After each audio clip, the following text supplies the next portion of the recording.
We know that Jesus spoke dozens of parables, and if he was given the task of picking a handful of parables, perhaps 10 parables, specifically for this generation, it's hard to imagine that he would leave this one out. People living in the richest era in world history, in one of the richest countries in that era, desperately need a parable about the dangers of relying on the blessings of this life. And for that reason, this is actually quite an uncomfortable parable to read. One writer I came across made this statement. He said that this parable casts a shadow over the most prosperous people the world has ever known. And I think that's very true. You imagine the material circumstances of the people who were there the day that Jesus spoke this parable. And then imagine if your house and all of the stuff that you've got in it, all of the contents and the conveniences that you have in your house, imagine if all of that was placed right in the middle of Jerusalem, in that community that heard this parable. You would be famously wealthy in that society. And I'm quite sure that if we were there with our circumstances today, Jesus would look at us and say, this particular parable is one that you definitely need to hear. It's only recorded in Luke, so we don't need to flip around different gospel writers. It's all here in front of us in Luke chapter 12, actually. It was spoken about 6 to 7 months before Jesus' death. And the chapter before recorded how that Jesus was invited by a Pharisee to go to a meal at his house. And that meal turned into a raging argument between Jesus and the Pharisees. And he accused them of hypocrisy, of cruelty, and of corruption. And with the whole event in disarray, Jesus walks out of the front door and closes the door behind him, and he looks out the front, and there is an audience of thousands of people there. This massive crowd had gathered in front of that house. The ESV of Luke chapter 12 verse 1 says that they were trampling one another. And as the door is slammed shut behind Jesus, and he leaves those opponents behind him in the house, he turns to that crowd and he said, beware of the hypocrisy of the Pharisees, of the danger that exists from the people in that house.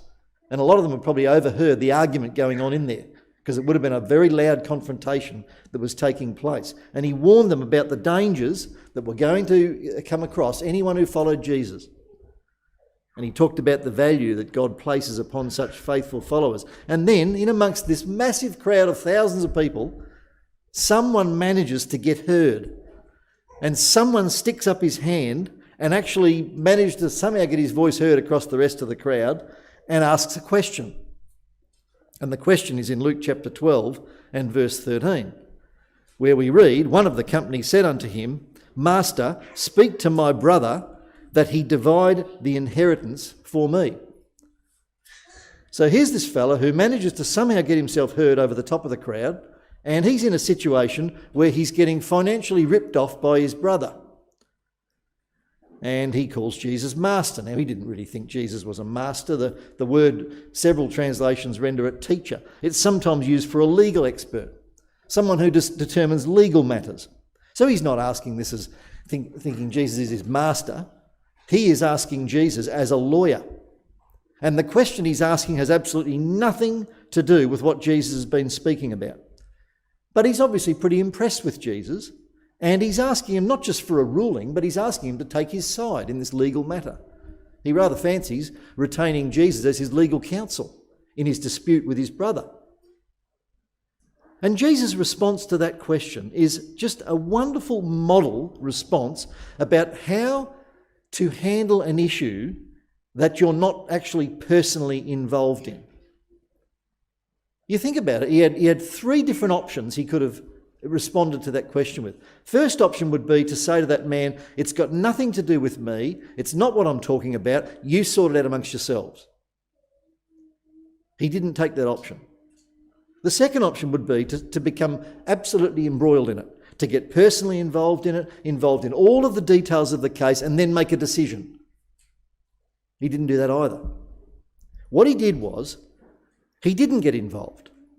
He didn't want to know the specifics of the issue, certainly didn't want to get emotionally involved in it, but he gives a wise word of advice, a general principle which would diffuse and resolve the whole matter. Now that is real life wisdom, isn't it? Under extreme pressure in front of a massive crowd. And he talks about the principle of greed. And then he takes this question, he uses what was potentially a very distracting question. It wasn't what he was talking about to the crowd. He's interrupted in the middle of his talk with a totally different subject. And yet he takes that question and he turns it into an opportunity to launch into an issue about money and possessions, which he knew would have concerned the whole crowd. He knew that that man was asking that question. It wasn't just, he's not the only one thinking about those things. Everyone's thinking about those things at some stage in their life. So he takes the opportunity with this massive crowd to talk about that huge issue in their lives. Brilliantly handled when you think about it. And he says in Luke 12 and verse 14, "Man, who made me a judge or a divider over you?" Those words judge and divider are very similar in Greek to the words master and divide in verse 13 in the man's question. The divider means an arbitrator. So Jesus rejects the title that the man has given to him and he rejects the request that the man has asked. Jesus had no interest in economic fairness as an outcome in itself, but he was very interested in the spirit that exists within people that makes them think that they deserve economic prosperity and fairness. That interested him very greatly. And that's what he's talking about. And he knew, as I said, not just that man was interested in it, but the whole crowd had an interest in that matter. So in verse 15, he addresses them all, says unto them, not just him, but them, "Take heed and beware of covetousness, for a man's life consisteth not in the abundance of the things which he possesseth." He says, beware. That word means in the Greek to watch or to guard. It's interesting, isn't it? That it's quite ironic because that's exactly what we do. We beware, we watch and guard our possessions. And Jesus says, you watch your wealth because of what it can give you. Why don't you try watching your wealth for what it's actually costing you? And just so beautifully put, the way that verse expresses it. And he says, what you've got to beware of is covetousness. And the word, well, the ESV, several other translations render that all covetousness. The NIV says all kinds of greed. Phillips says covetousness in any shape or form. Now that would have been a very awkward moment for the questioner, wouldn't it? Because it's an obvious reference to him and perhaps also to his brother. But it would have been awkward for them all because they're all doing that, as we all do. And he talks about the abundance of things we have. The Greek means more than what you need. And then he immediately commences a parable about exactly that. The classic parable of the man with the barns. And what we want to do tonight is just look at three things. Firstly, we're going to look at just the basic message of the parable. Very simply, what is a summary of the basic message. Then we'll look at the details, and then we'll look at the lesson behind the whole thing. Now, the parable appears in Luke 12, verse 16 to 20, and then in verse 21, there's an explanatory comment from Jesus. Now, the basic message of the parable is this. This is the summary that I would suggest. The basic message is the foolishness of separating our secular life from our religious life and making small things seem bigger than they really are. I'll just read that again. The foolishness of separating our secular life from our religious life and making small things seem bigger than they really are. What do we mean by secular life? Secular life means relating to earthly or temporary things as opposed to religious things. So it's the part of our life that's our job and our money, house, family, clothes, food, holidays, all that sort of thing. Our non-religious things, if we want to put it that way, that's our secular life.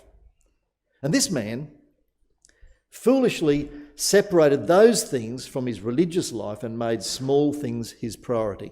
So there's the basic message in a nutshell. Let's just look at the story itself. Very simple story, well known to most of us, I'm sure.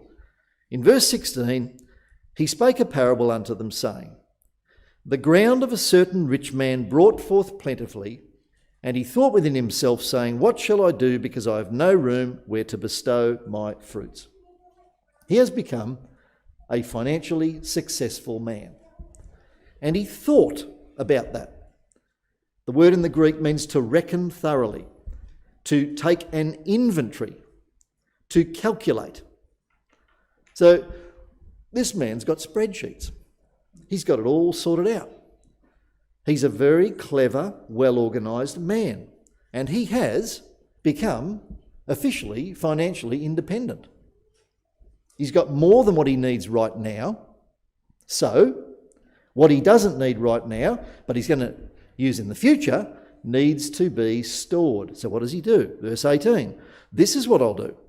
I'll pull down my barns and I'll build greater, and there will I bestow all my fruits and my goods. So he doesn't just want to add more barns. What he wants is a smaller number of bigger barns. Why would he want that? Well, he wants to control what he's got. He said, I want to bestow my fruits. And the word in the Greek means to gather together. Rotherham says to gather my fruits. He wants maximum control over his grain. He wants to keep it and he wants to control it. So better to have a smaller number of big barns to keep maximum control over it all. Smart move. Very clever man. And the result will be in verse 19. I'll say to my soul, Soul, thou hast much goods laid up for many years. Take thine ease, eat, drink, and be merry.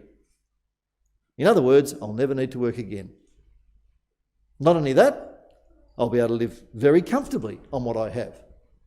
He's calculated that what he has will last him for the rest of his life, and in the manner to which he's become accustomed. It's not going to be a frugal retirement.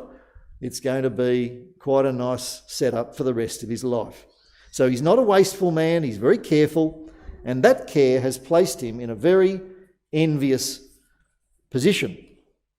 And you can imagine the listeners standing around listening to this story. At this point in the story, they would all be very envious of that man's circumstances. Certainly the questioner would have. The man who's, having the problem with his brother. He'd think, well, that'd be nice if things were like that. And if we're honest, we are envious of him too, aren't we? We know what's coming in this parable, but if we can imagine standing there and hearing it for the first time, we don't know what's going to happen, and no one in that crowd knew what was coming in this story. They're just thinking, well, this is a fantastic, what a lucky man he is. We'd want to be in that position, and we would want to be in that circumstance too. It sounds very good. But then, as so often happens in the parables of Jesus, there's this shocking twist that happens, a twist that comes. Sometimes several twists in a parable, but at least one that just comes as a shock to the audience. They didn't see it coming, like the best stories, like the best TV shows and movies. It's got a twist that comes in that you can't see coming.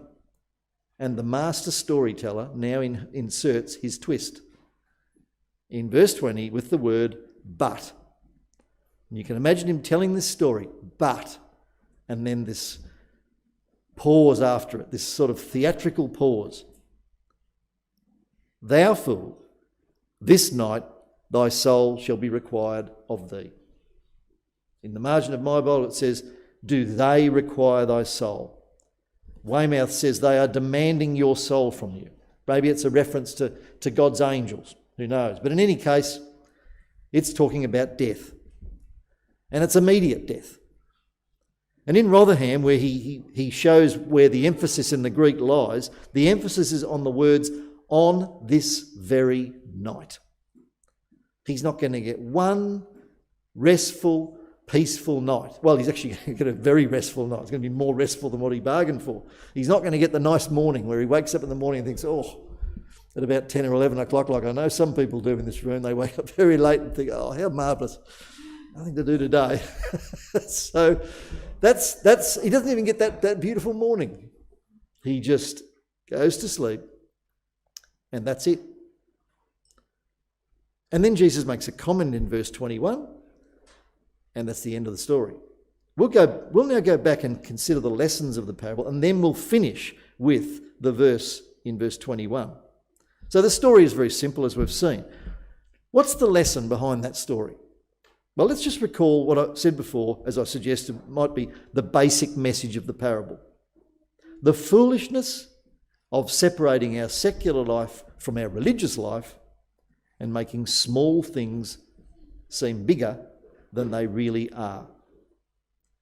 You think about the audience of this parable. When Jesus spoke this parable, he spoke it to an audience who would have all believed in God. Everyone at that time believed in God, and it would be assumed that the man in the parable also believed in God. So he's at least a religious man, this man with the barns. But the problem was that his secular life, his business life, and his religious life don't intersect at all. In fact, what's happened is his secular life has completely overwhelmed and extinguished his religious life. One of the famous features of the parable is the self-centeredness of this religious man. He thinks about himself. It says in verse 17, he thought within himself. And then it proceeds to use the word I 6 times and the word my 5 times. So he's just always thinking about himself. And he even talks to himself, this man. In verse 19, I will say to my soul, soul, you have much goods laid up for many years. The word soul means breath, vitality, or living creature. In other words, the word soul sort of sums up everything about us. It's what makes us a living entity. And he's talking to that living entity, which is himself. Why does Jesus depict this man as talking to his own identity as a living creature? And I think the answer is, not a particularly profound question, but what he's doing, this man is now taking his cues and taking his instructions from himself only.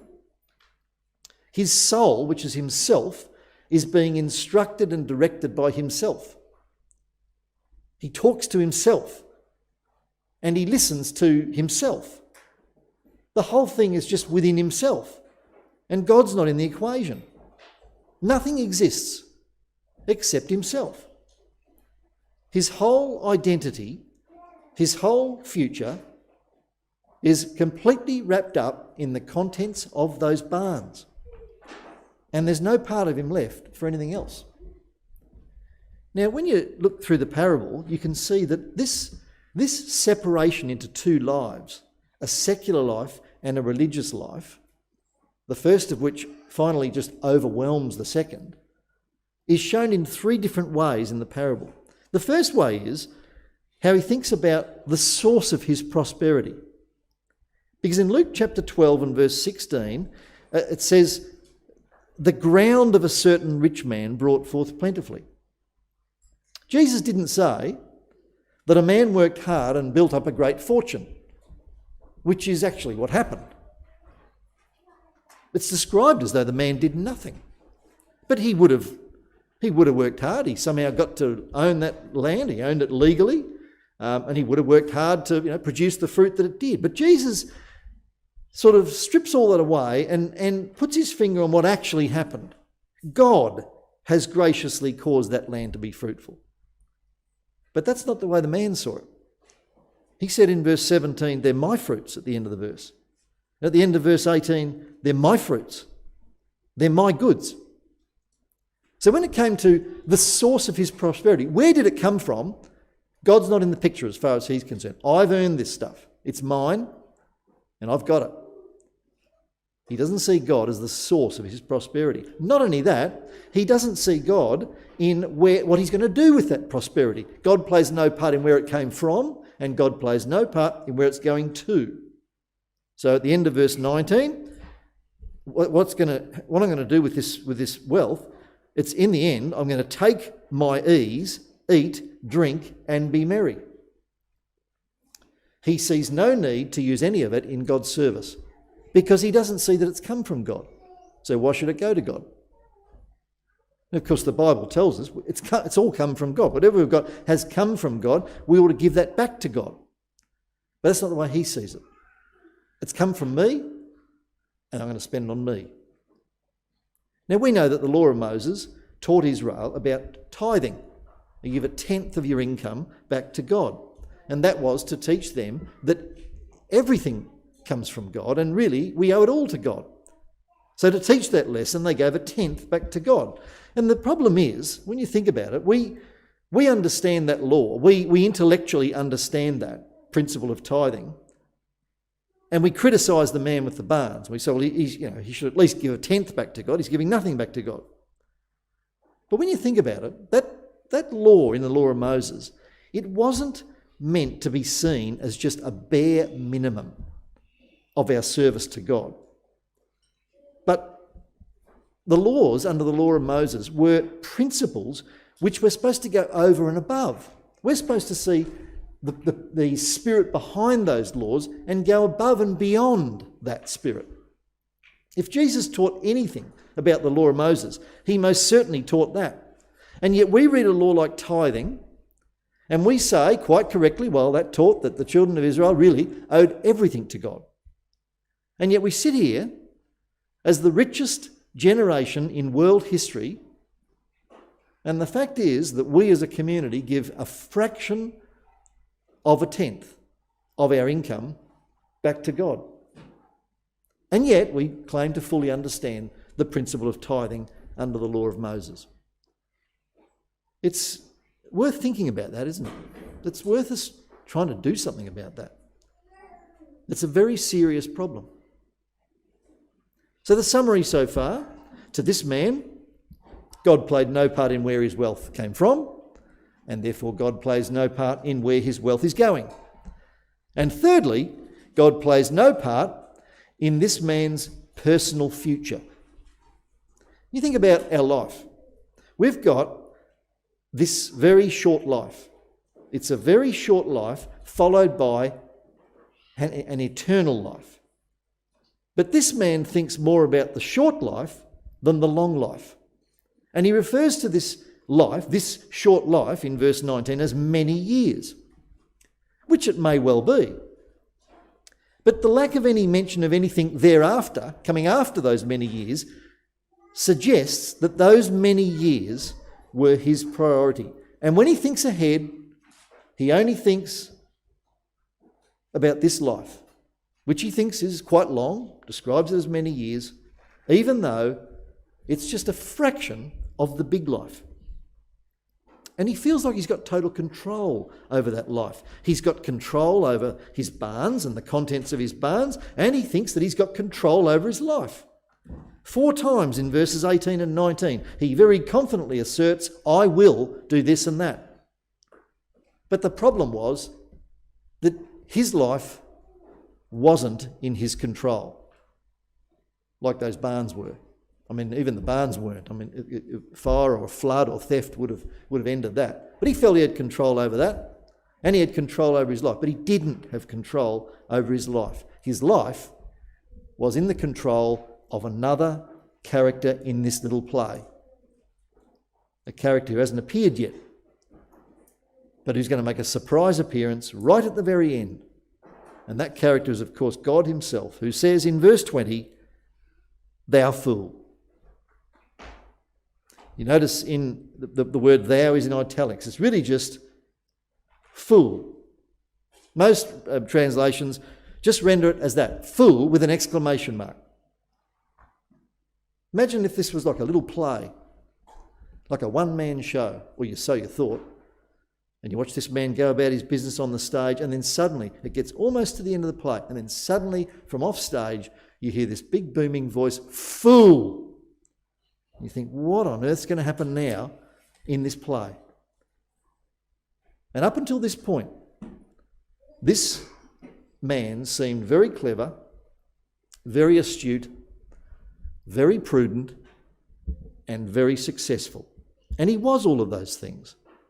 But suddenly the entrance of God's perspective makes what appeared to be very clever look very foolish. It made what looked like a very big empire look very, very small. he'd planned for many years, and he had less than 24 hours to live. And God said, "This night your soul shall be required of you." The very soul that the man had been talking to. The man's soul had listened to himself, making assurances that it had no right to give. It had no real ability to give. He was taking his instructions from the wrong person. He should have been taking them from the person who actually controlled the thing that he's talking about, his life. And it's ironic that one of those assurances that he believed is expressed at the end of verse 19, where he said, "Take thine ease, eat, drink, and be merry." Because that is very similar to two Old Testament passages which Jesus was reminding his listeners of, and they each had a different lesson. We won't turn them up, but the first of them is in Ecclesiastes 8, verse 15. And in that passage, it says this passage says there's nothing wrong with enjoying the blessings of this life if they come. And the verse actually says, "Eat, drink, and be merry, for that shall abide with him of his labour the days of his life, which God giveth him under the sun." So the very verse this man was quoting contained the answer to his problem. The wealth that you've got has come from God. And the second passage in the Old Testament, the only other one that has that phrase, is Isaiah 22 verse 13, which is in the time of Hezekiah, when it says that there was a group of people in Jerusalem who thought, we're gone, the Assyrians are going to kill us all. And they said, "Let us eat and drink, for tomorrow we shall die." So the same idea, but a totally different context. In that context, they appreciated that life is short. So those two passages, the first one said that our blessings come from God, and the second one said life is short. And this man quotes from both of those passages, but he understood neither of them, and he missed the point of both of them. He thought that that the things came from himself, and he thought life was long. And he missed the point of both. And all of his confidence and all the control that he had over his life, with the entrance of God into the picture, all of that collapses. And he was wrong about those three things. He was wrong about the source of his wealth, he's wrong about how it's going to be spent, and he's wrong about how long he's going to get to enjoy it. He's wrong on all three counts. He's excluded God from every consideration. And the result was, of course, for him, absolutely devastating. Now, just before we get to the end, I just want to mention just two extra thoughts that sort of occurred to me as I was putting this together, that might have occurred to you as well. I'm sure they did. But the first of those is just in relation to what the man did with his wealth. Because you think about it, Jesus has created this character. This is an invention of Jesus' imagination. He could have created a man who just gained more and more and more than he could possibly spend, but just kept working and working like a workaholic into his 70s, 80s, 90s, like some sort of tycoon that just is worth just tens and tens of billions of dollars. And you get your calculator out and you work out, it just would be impossible to spend. He'd have to buy properties all day, every day, and he couldn't spend the money. And yet they keep working, these old tycoons. Jesus could have created a character like that, but he doesn't. This man, the moment he works out he's got enough to live comfortably for the rest of his life, he decides to stop working and he just relaxes and he enjoys what he's got. So he's aware of his mortality because he knows he doesn't need unlimited wealth. He just needs enough to last him his expected lifespan. And I thought to myself, what's wrong with that? Because, we'd look at a man like that and we'd say, well, good on him. We'd probably be envious of him, but hopefully we'd say, well, good on him. It's not as if he's been dishonest. He hasn't. He's legitimately successful. He's clever. He's worked hard. He's not being greedy. In fact, he's quite content with having enough just to last him the rest of his life, albeit at a comfortable lifestyle. But it's not ridiculously extravagant. Why does Jesus create a character like that? If I was putting the parable together, I'd make it this multi-millionaire who just works flat out, workaholic, and just makes more than he could ever possibly spend. And I think the answer to that is at the very end, in the comment that Jesus makes in verse 21, where Jesus said, "So is he that layeth up treasure for himself and is not rich toward God." Phillips renders that this way: "That is what happens to the man who hoards things for himself and is not rich where God is concerned." So finally, Jesus puts his finger right on this man's problem, and that is the lack of God in his life. If Jesus had said, or if Jesus had created this character who was obsessed with infinite wealth, unlimited wealth, that he works right into his 80s and 90s creating this wealth, I reckon his audience, and I reckon we, would conclude that that was the problem. An obsession with unlimited wealth. But he doesn't do that. That's not what the man does. And by making this man stop work and relax and enjoy his personal success, what Jesus does is he highlights the fact that even that seemingly sort of reasonable response to success is foolish if such comfort leaves God out of the picture. There's nothing wrong with being successful and acquiring wealth as a result. If there was something wrong with that, verse 21 would end halfway through. "So is the man that lays up treasure for himself." But that's not the real problem, is it? It's if you do that and you're not rich toward God. For this man, the moment he had this life sorted, he stops everything. And there's nothing left. This short little life that he's got all worked out was all that he had. God wasn't in the picture, and in the end, that was his problem. So his death, when it came, was an absolute disaster, because when his life was taken away, there was nothing beyond it. In his commentary on this, Matthew Henry writes this: "This man took pains to lay up treasure in a world he was hastening from, but took no care to lay it up in the world he was hastening to." Very beautifully put. Second thing I thought was this, just in relation to the man's untimely death. Because when he put together the story, Jesus decided to make it that the man dies tonight. And he says, in verse 21, "So is he that layeth up treasure for himself." But what if someone in that audience had said, "Hang on a minute, Jesus, just to be fair, you've presented a worst case scenario. But in fairness, that's not what normally happens. If this story you're presenting really was real life, in most cases, 9 times out of 10, he probably would have lived a long life and lived as long as he thought he was going to, and he would have carried out his plans for a reasonably long, relaxed retirement. That's what would normally be the case. You're making a point from a fairly unusual extreme, but that's not what normally happens. So for me, I'll go with the odds. The odds are I probably am going to live till 60, 70, 80 years old, because that's the average. So why don't we go with that? You're taking an overly bleak view of life to make a point.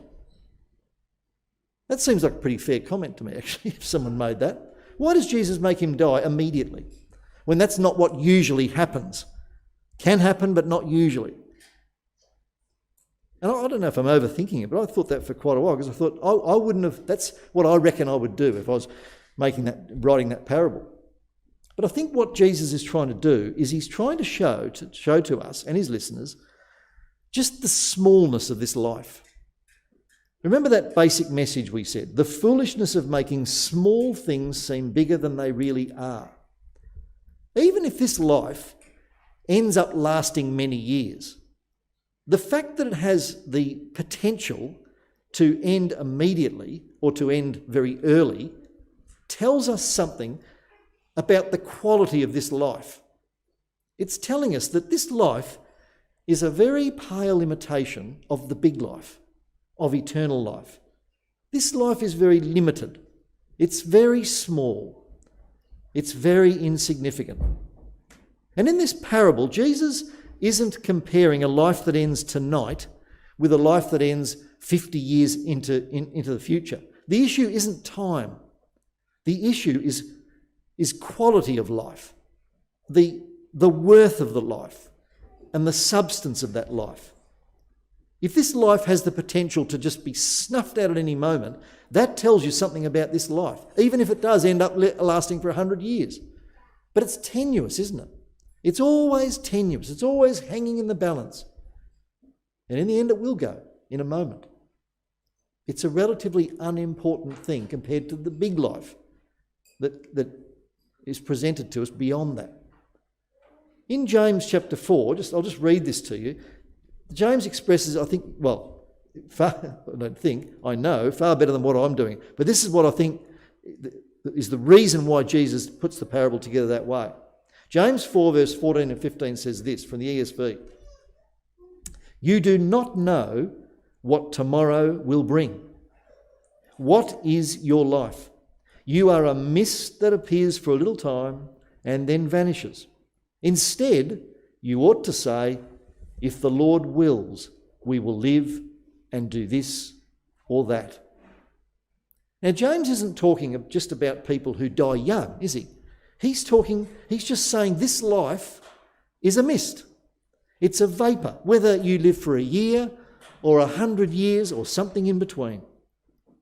The whole thing is an insubstantial mist. And I think Jesus decided the best way to convey the smallness of this life was to end the life of the man with the barns tonight. Or to put it another way, if you imagine, again, that this parable is a play. If you went along to the theatre to watch a 1-hour play called The Man with the Barns, the first 55 minutes of the play would be all about this man and all about his plans and his calculations. And then right at the very end of that play, the other character enters the story, which is God.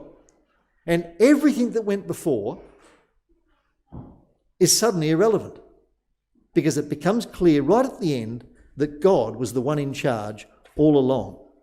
I don't think you'd leave that theatre thinking, well, the plans that the man made were very wise and very sensible. It's just that he didn't happen to live long enough. Rather, I think you'd leave the theatre thinking he really should have thought a lot more about the other character in the play. Because in the end, it was clear that the main character in life wasn't the man. It was God.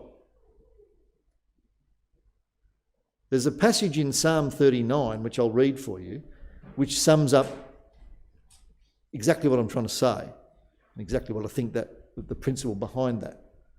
Listen to this, Psalm 39, verse 4 to 6. O Lord, make me to know the end and what is the measure of my days. Let me know how fleeting I am. Behold, you have made my days a few handbreadths, and my lifetime is nothing before you. Surely all mankind stands as a mere breath. Surely a man goes about as a shadow. Man heaps up wealth and does not know who will gather. That's a psalm written by David, who died at the age of 70. So he's not just talking about, this is not talking about a man who died very young. He died at the biblical average of 70, a pretty good age. But he says, the whole thing is fleeting. My life is just a shadow, it's a breath. We might say that of someone who dies very, very young, but that's a 70-year-old man. But he realised what life really consisted of. Now I want to finish with another passage, which I'll read to you, which I think sums up everything we've seen in the parable of the man with the barns.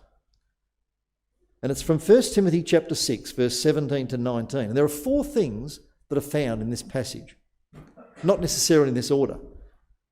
But they all were seen in the parable of the man with the barns. Firstly, the fact that everything we have is from God.